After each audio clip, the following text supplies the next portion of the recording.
Welcome to another installment of Donning the Armor. This morning we will begin in 1 Samuel chapter 28, verse 1. Now it happened in those days that the Philistines gathered their armies together for war, to fight with Israel, and Achish said to David, "You assuredly know that you will go out with me to battle, you and your men." So as chapter 28 begins, we see now this alliance of David and Achish from one of the Philistinian leaders in Gath. He's taken refuge there to run from Saul, to put an end to the oppression for a time. He's compromising a little bit on his values by going into the enemy territory and not just trusting God to continually deliver him from Saul. He's trying to work it out in his own power. We see him raiding the other lands, these other ancient tribal enemies of the Israelites, and lying to Achish about who he's fighting and who he's raiding. He's slaughtering wholesale cities so that there's no witnesses to tell against him. And now inevitably, what you would have figured would happen is now going to happen. The Philistines are coming to war against Israel. Now David is going to have to not just lie and claim he was going against his own people. He's now going to be set against them by Achish. He's now going to have to go into pitched battle against his own people. So that's what Achish is saying to David. You have to know that I'm taking you into battle with me, you and your men. That this is going to happen. Now that we got you, we are going back to battle with Israel. We are going back to battle with Saul. And this time we're going to have absolute victory. So David said to Achish, "Surely you know that what your servant can do." And Achish said to David, "Therefore I will make you my chief guardians forever." One of my chief guardians forever. So David, just saying, you know what I can do. Surely you know you're going to be going to battle with me. And David says it in the same way. Surely you know what I can do in battle. Surely you know what me and my mighty men are capable of. So Achish is saying, I'm going to make you one of my chief guardians forever. From here on out, you're going to be one of my chief commanders. And it's interesting because this 2-verse exchange is the only time we see Achish and David in this chapter. We won't see Achish and David again until the very beginning of chapter 29. And there's a theory of a Markan sandwich, which comes from the book of Mark. And the way that the gospel is written, it's as if Mark will start with a story, add in another story completely to interrupt the first story, and then finish the first story, and it makes a kind of sandwich to tell greater truths about all of these things. Well, here we see the beginning, almost the first layer of bread here with Achish and David. Now we're going to have another story of Saul as this is now happening, as the Philistines are gathering. And then in chapter 29, we're going to now then return to Achish and David. Almost as if this aside by Saul helps complete the story of Achish and David. Now Samuel had died, and all Israel had lamented for him and buried him in Ramah, in his own city. And Saul had put the mediums and spiritists out of the land. So that's how we're going to start the interlude to Saul. We remember Samuel died. All Israel lamented him. We don't know if David showed up. We don't know if Saul showed up because of their falling out. But the rest of Israel, they are lamenting the loss of this last and final judge, this mighty prophet, this mighty man of God who led them to so much prosperity and freedom in his time. They buried him in his own city. But now, during the course of being king, Saul had done one thing that he was supposed to do, surprisingly. He put all the mediums and spiritists out of the land. As we're told in the law, as we went over then, that the people of Israel would have nothing to do with mediums, spiritists, people who dealt with familiar spirits, people who delved into the demonic to try to search for answers from the dead. You don't search for answers from the dead. You don't try to reach out and speak to them. You're told not to do that specifically. And there were people, and probably still are to this day, people who can commune with vile, evil spirits, who allow that demonic presence into their lives and they speak to them. So people will go to palm readers, most of which are con artists. They'll go to fortune tellers, most of which are con artists. You know, you have what's his name? Jonathan Edwards, I think, is one of the people who would go out and go to these different cities, and he'd speak to their dead family members, and you know, he'd interact and be able to tell people things. But they did investigative journalism on it. They found out actually how he did it. And how he did it, which I might have mentioned before, is he would send out, if he knew he was going to Sacramento in a month or 2 weeks, some couple of weeks out from the event, he would send in people, a team of people, into the city to just blend in. Tourists are moving in, people are friendly to them. And eventually, you know, in the grocery stores, in the beauty shops, in the barber shops, in the hardware stores, they'd ask people questions. And, you know, you're just thinking you're talking to another person. You're just being friendly. And they'd say, hey, you know, are you going to go to this thing? Oh, yeah, I am.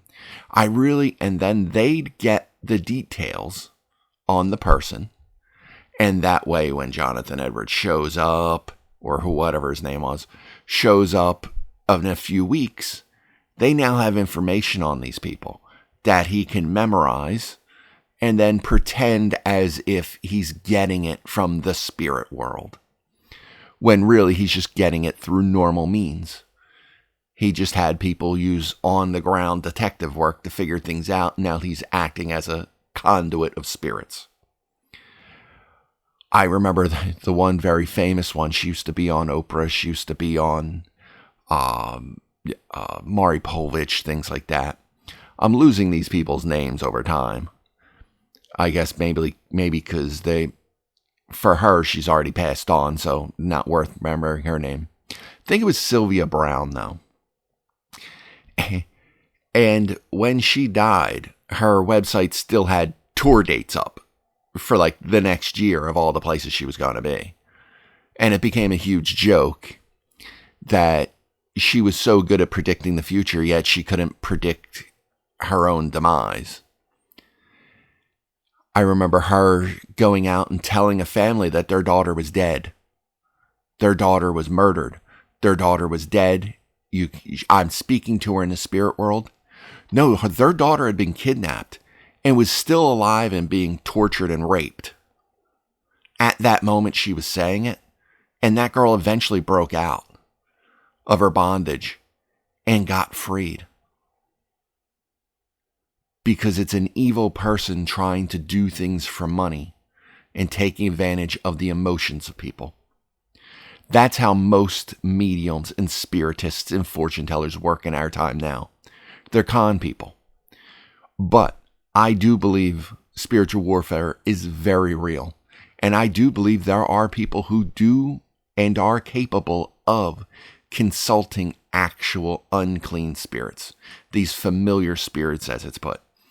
These demonic forces who will give them answers. Not truths, but answers. Who will feed into them. I believe that very much is real. I have often said don't really believe that the deliverance ministers online and all that are actually doing real things. It's almost a form of hypnosis where you get somebody who's willing. As they say, you can't hypnotize somebody who's not willing to be hypnotized and somebody who doesn't believe in hypnotism. But if you get somebody up there who truly believes it and truly wants it to happen to them, you can convince them it is. So you can convince somebody who really believes they have a demonic influence on them that they truly do have a demonic influence on them, even if they don't. So that's how that tends to go. But the real kind, Saul put out of the land.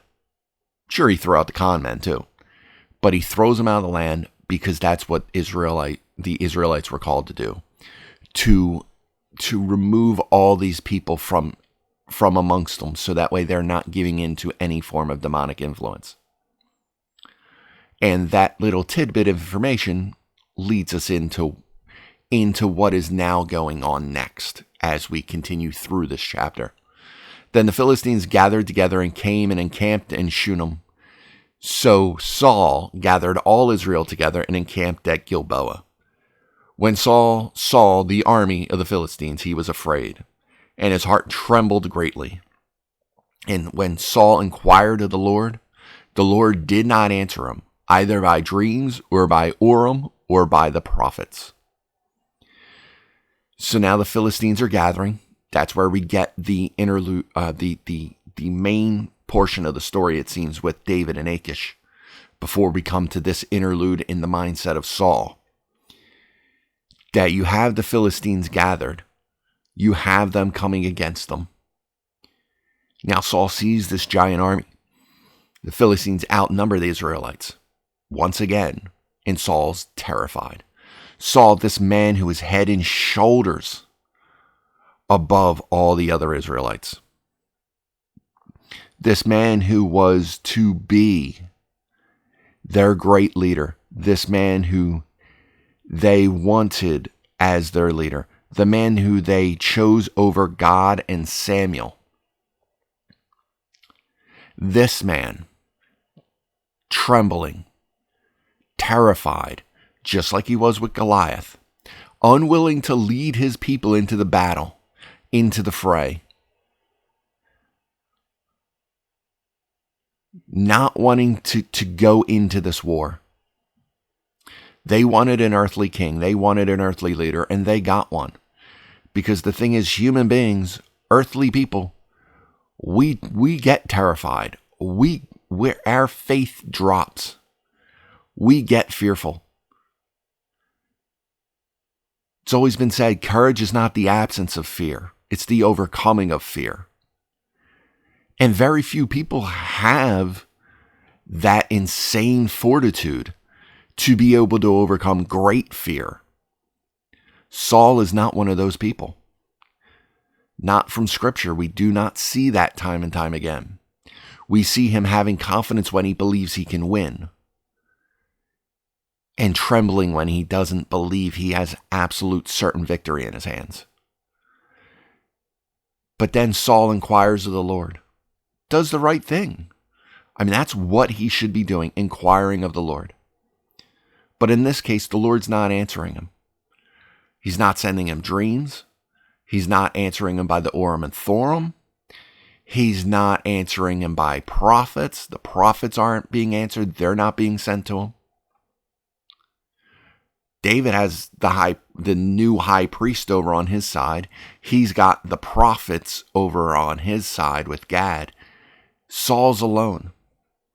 He's been stripped of everything because of the iniquity he has shown to God. Then Saul said to his servants, find me a woman who is a medium, that I may go to her and inquire of her. So see, we see David compromising. We see him giving in to his depression, into that state of being broken and tiredness of being pursued by Saul, and saying, you know what, the only way I'm going to be free is if I go to the Philistines.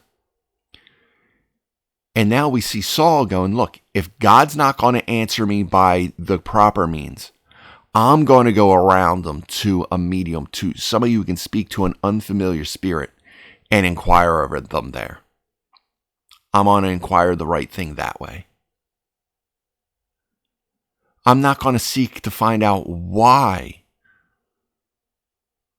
I'm not being answered by the Lord. What I'm doing wrong. I'm not going to turn in repentance. I'm going to turn to something else and fall farther and farther off the deep end, fall farther away from God. And his servant said to him, in fact, there is a woman who is a medium at Endor. It's so hard not to make a Star Wars joke with the Ewoks, but it's kind of a little concerning to me that there's a woman who's a medium at Endor. His servants know, even though they were supposed to have just like murdered these people and put them out of the land. Now, Endor could be outside the land. Maybe they're saying, okay, well, she fled to this place outside the land, but the idea wasn't so much that she just be out of the land. I mean, God wanted these people cut out from among them altogether because of the evil influence they would have on the children of Israel. So Saul disguised himself and put on other clothes, and he went, and 2 men with him, and they came to the woman by night. And he said, please conduct a seance for me, and bring up for me the one I shall name to you. Then the woman said to him, look, you know what Saul has done, how he has cut off the mediums and spiritists from the land. Why then do you lay a snare for my life to cause me to die? And Saul swore to her by the Lord, saying, as the Lord lives, no punishment shall come upon you for this thing. So he goes and he sneaks off at night. He comes to this woman, says, conduct a seance for me. Bring up the spirit of this one I'll name for you. I know you're a woman who deals with these familiar spirits. So she's being shrewd. She's basically like, hey, are you a Fed? You a cop? You need to let me know if you're a cop, Which we got that from movies in the 90s. I do not believe that's true, by the way. I think a cop can legitimately just lie to your face and still arrest you for the crime you're about to commit. But she's saying, you understand what's happening. If I say yes to doing this or start doing it, you could just turn me over to Saul. And then he'll kill me. And now she doesn't know this is Saul, but he does answer her kind of honestly. Basically, as the Lord lives, no punishment will come upon you for this thing. In a way, he's making an oath to her that as the king, I will not punish you for this. In her mind, he's just saying, I swear I won't tell anybody about this. That this will be between us. And it goes to show just how far Saul has gone again, making an oath by the name of the Lord to do a thing banned by the Lord. Something that is abominable by the Lord. He's going to swear by the name of the Lord not to punish this woman for doing something that the Lord considers vile. Then the woman said, whom shall I bring up for you? And he said, bring up Samuel for me. Now, that should have been a massive red flag, although I guess as beloved as Samuel was, it could be real. It could be reasonable to have somebody say, hey, I want to speak to Samuel. Now, the reaction that comes next is something that people debate about what actually happens here. You know, did this woman actually, what happens when she tries to contact Samuel? What happens in this moment? And a lot of people debate it in a lot of ways. So with verse 12, when the woman saw Samuel, she cried out with a loud voice, and the woman spoke to Saul, saying, why have you deceived me? For you are Saul. And the king said to her, do not be afraid. What did you see? And the woman said to Saul, I swear I saw a spirit ascending out of the earth. So in this, a lot of people, because of whatever preconditions or presuppositions they already have going into reading a text, what church traditions they already hold, what belief system they already have about verses like this, they view it in a completely different context. Some people will say that this isn't Samuel because it's coming up from out of the earth. It's coming out from hell, even though it does not say that. Therefore, it is strictly a demon speaking. She can only bring forth demons, so this visage of Samuel is a demon. However, everything Samuel's going to say is the truth. Demons typically don't speak truth. So the idea that it's a demon really doesn't hold weight unless the demon wants to tell Saul the truth. And that doesn't hold weight either. Some people will go to, well, it's just because she realized it was Saul. But that doesn't make sense either, because he literally says, bring up Samuel for me. And she goes to conduct the seance. It's not like he says, bring up Samuel, and suddenly Samuel pops up. Because as we read, Saul does not see the spirit. Only she does. Because he'll ask her, what do you see? What did you see? He doesn't see it. Only she does. So she's fearing for her life. In a way, that's true. But what I really believe is when she would normally conduct a seance, this little demonic messenger that she speaks to will whisper to her, will give her information, true or false information. Guess it doesn't really make much of a difference, because he's just giving her tidbits of information to fool the person, and they go on their way. But here, Samuel actually comes back. God allows Samuel's spirit to return to break that gulf between life and death. And God allows this in this moment. You know, there are people who believe in ghosts and all these things. And as we're told, to close our eyes here is to open them there before God. Either in his presence, in judgment of what good we did for him, and justified and righteous before his eyes, or before that great white throne where we will be condemned for all eternity. There's no middle ground. We can't resist going to God. So in this case, for Samuel to have spiritually returned to be able to speak shows two things. One, God allows this in this moment for a specific purpose, to really put a smackdown on Saul yet again. Two, that even in the Old Testament, death was not death for someone who was righteous in the eyes of God. They were under a different covenant. God is not the God of the dead. He is the God of the living. So he says, I am the God of Abraham and of Isaac and of Jacob. Not I was the God of Abraham. I was the God of Jacob. I was the God of Isaac. It is I am, because they still live in me.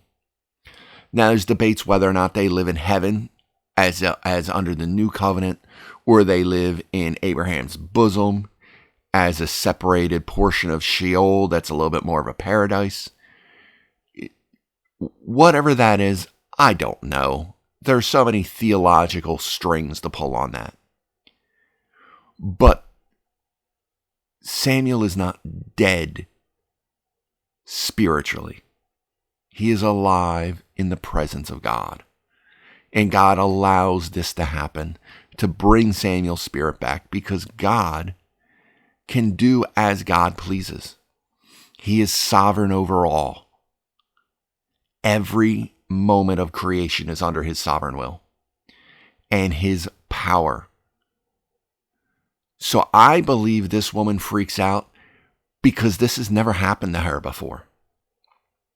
She's used to having her little messenger bring her messages in her mind, maybe even take her over as a form of possession to speak on behalf of whatever it claims to be speaking on behalf of. But in this, when she saw Samuel rising out of the earth, which the idea of Sheol, Hades, was to be in the earth. It wasn't believed by the Jews to be some other thing as we envision heaven now. So you would expect to see him raising out of the earth. So that some of the early church leaders who would conclude that this had to be a demon because it's coming out of the earth, so it's coming out of hell, that's a misunderstanding of, a seeming misunderstanding of what the Old Testament taught, because they were looking through everything through the lens of their New Testament covenant, which is fine because we should be looking through most things through our New Testament covenant because it's the greater covenant. So I'm not going to fault those people for what they believed, and very well could be right. I could be wrong. But this is what it seems to be, that she is crying out in fear because never has this ever happened to her before. And never would she ever have expected it to happen. And the only way that she could think that this is happening is because truly she knows that God is moving and that Saul is standing before her. And she is terrified, rightfully so. So he said to her, "What is his form?" And she said, "An old man is coming up, and he is covered with a mantle." And Saul perceived that it was Samuel, and he stooped with his face to the ground and bowed down. So it still doesn't say he saw him. It's just he's perceiving and understanding that this is actually Samuel. So now he's bowing down to Samuel because he's trying to get basically in contact with God through this spirit of Samuel. Now Samuel said to Saul, "Why you disturbed me by bringing me up? Why have you done this deep evil thing that the Lord has commanded Israelites never engage in?" And Saul answered, "I am deeply distressed, for the Philistines make war against me, and God is departed from me and does not answer me anymore, neither by prophets nor by dreams. Therefore I have called you, that you may reveal to me what I should do." Actually, the prophets aren't answering me. There are no dreams coming to me. He doesn't mention the Urim and Thummim, which I find a little interesting. Maybe because he's still not willing to take responsibility for slaughtering the priesthood, so that there is no high priest to answer him through the Urim and Thummim. So I've called you, Samuel. The prophets aren't answering me. I get no dreams. So I've called you so that you will come back and you will reveal these things to me, because you are the great prophet. Then Samuel said, "So why do you ask me, seeing the Lord has departed from you and has become your enemy?" Basically, why are you asking me? Why do you come to me, the servant of the Lord, when the Lord's departed from you? Why would you even think that this would be okay? Saul, why do you still not learn? Turn back to God and reconcile with him, and he won't have departed from you. And the Lord has done for himself as he has spoke by me. For the Lord has torn the kingdom out of your hand and given it to your neighbor David. So here actually is it being spoken straight out of the mouth of Samuel, what Saul has long feared. Basically, why are you going to ask me? The Lord has done for himself as he spoke by me. Remember, I prophesied to you that the Lord was going to rip out the kingdom from your family line. And then you went and sinned even greater. And I told you that he was going to rip the kingdom out of your hand specifically and give it to one who is a man who seeks after his own heart. That the Lord had found that man already. That he knew of one yet to come. This is why it doesn't seem as though a demon is speaking. That the devil has come up himself. Because the devil is the prince of lies.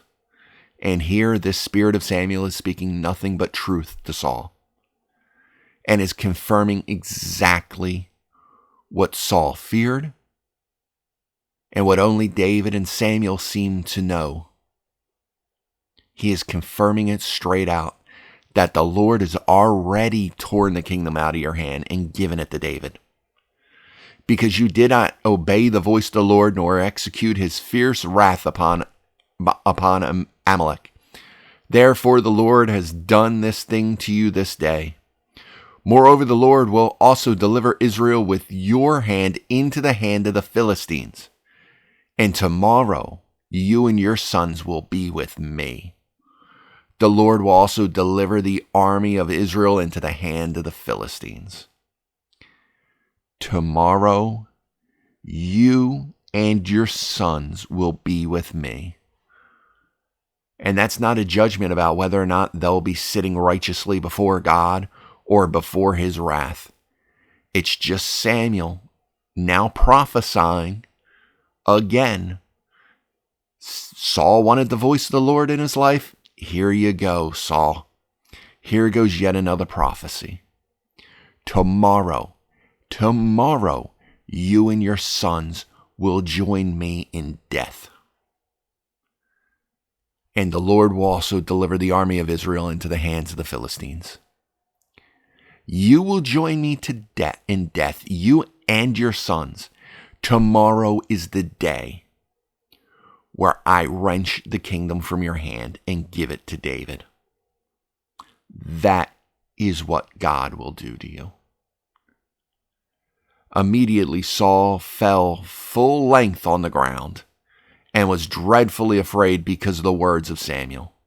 And there was no strength in him, for he had eaten no food all day and all night. So he had fasted for this moment. He had fasted before the Lord. But with this proclamation, he doesn't just bow and kowtow before it. He just falls prostrate on the ground, I guess, at where he would think the feet of Samuel would have been, of the spirit Samuel would have been. No strength, everything gone. That moment of absolute dread of hearing the worst news he could possibly receive. And he's got no strength left. And to be honest with you, I don't think even if he had eaten all day and all night, it would have made much of a difference. I have a feeling in this moment, after hearing that news, he would have fallen apart anyway. And the woman came to Saul and saw that he was severely troubled and said to him, "Look, your maidservant has obeyed your voice, and I put my life in your hands and heeded the words which you spoke to me. Now, therefore, please also heed the voice of your maidservant, and let me set a piece of bread before you, and eat, that you may have strength when you go on your way." But he refused and said, "I will not eat." So now this woman, this medium, comes to Saul, seeing him look severely troubled, which makes me think she cannot hear what Samuel is saying to him. The words were only for Saul. She saw the spirit of Samuel rise up, but she never heard the words of Samuel because she doesn't seem to understand why Saul's troubled. But as us reading the words know why he's troubled, if she had heard them, there'd be no doubt as to whether or not she would know why he's troubled. There's no sense of why she wouldn't understand his now demeanor and the way he is laying on the floor, terrified, severely troubled. She would understand if she had heard the words of Samuel. But she's saying, look, I'm your maidservant. Like, I'm your servant. I have obeyed your voice. I put my life in your hands by doing any of these things because you have had people killed for this. So since I obeyed your voice, please obey mine. And just let me set out a piece of bread before you. Let me give you something to eat so you'll have some strength back. He probably looks so terrible. He looks like he's probably about to die right there on the floor, which probably terrifies her a little bit as well. But he now refuses to eat. He refuses to take up that gracious offering of her and take that food onto himself because of what he just heard, by how broken he now is. He knew the time was coming, but now he understands the time is now. So his servants, together with the woman, urged him, and he heeded their voice. Then he arose from the ground and sat on the bed. Now the woman had a fatted calf in the house, and she hastened to kill it. And she took flour and kneaded it, and baked unleavened bread from it. So she brought it before Saul and his servants, and they ate. And they rose and went away that night.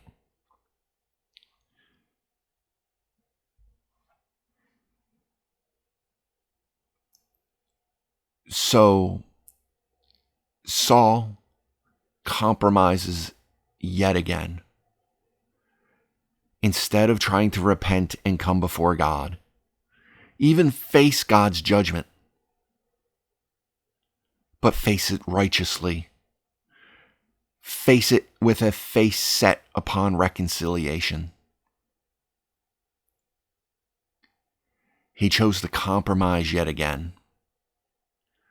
To compromise on something God had called abominable. And receive this news of a heart-wrenching variety.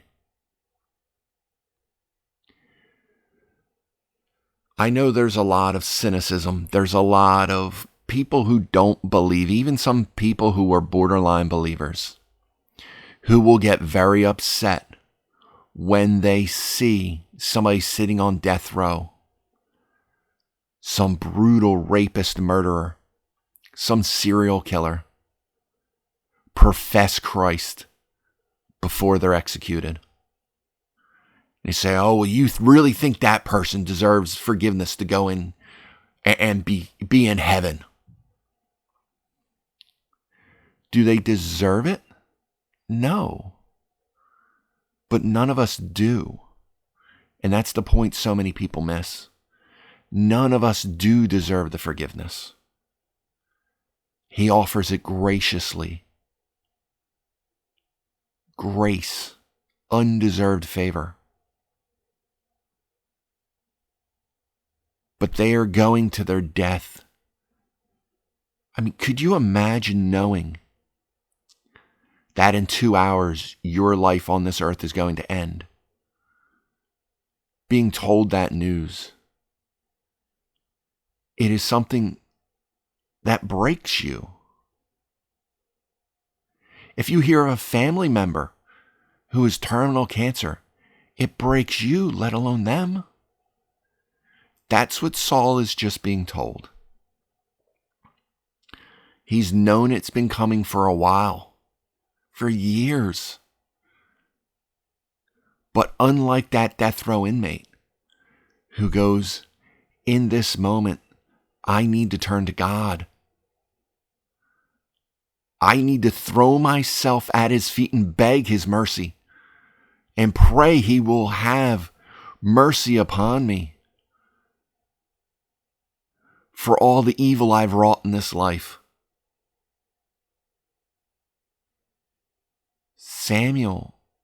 Saul turns further from God, turns further into compromise. and allows this news to break him even farther. Still at this moment, I know I harp on this point a lot, but still at this moment, Saul could turn to God. It wouldn't change the judgment. He and his sons would still die the next day. But you have Jonathan who's going to die the next day. A person who walked with the Lord, who trusted vehemently in the Lord. He's still going to die. And Saul could have turned to be like his son and met death with his face set on reconciliation, with a prayer to the Lord on his lips. But that's not what he does. There are people who believe I can just wait and have a deathbed confession before the Lord. But the truth is, we don't know when our deathbed is coming. We don't know when that moment is coming. And that's why we should seek to set ourselves and set our face towards reconciliation with the Lord now. Because we don't know when the end is going to come. Saul does. And his heart is still so hard, it doesn't even enter his mind. All the strength left him. And even when he heeds the words of the medium and his servants, he still doesn't seek the Lord.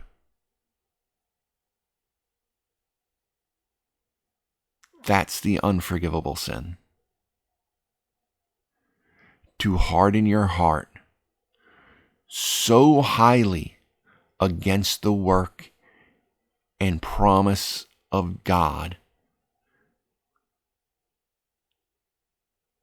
that you are willing to, in all aspects of life, no matter what comes your way, deny reconciliation with him.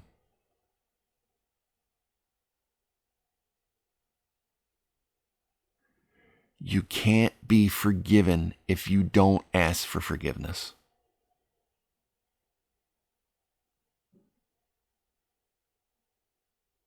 You don't seek the Lord, you can have no part in him.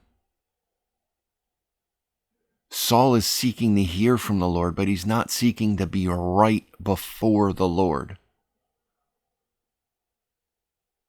The consequences of his actions were still going to come, but he still could have sought to be seen righteous before God. He still could have turned to him in repentance. And time again, he refuses and compromises with something even darker. We need to avoid that fate for ourselves. And in all things, no matter what judgment comes our way, what trial comes our way, what blessing comes our way, that we don't harden to the promise of God, and we look to him and praise his name in all things, no matter what station of life we're at.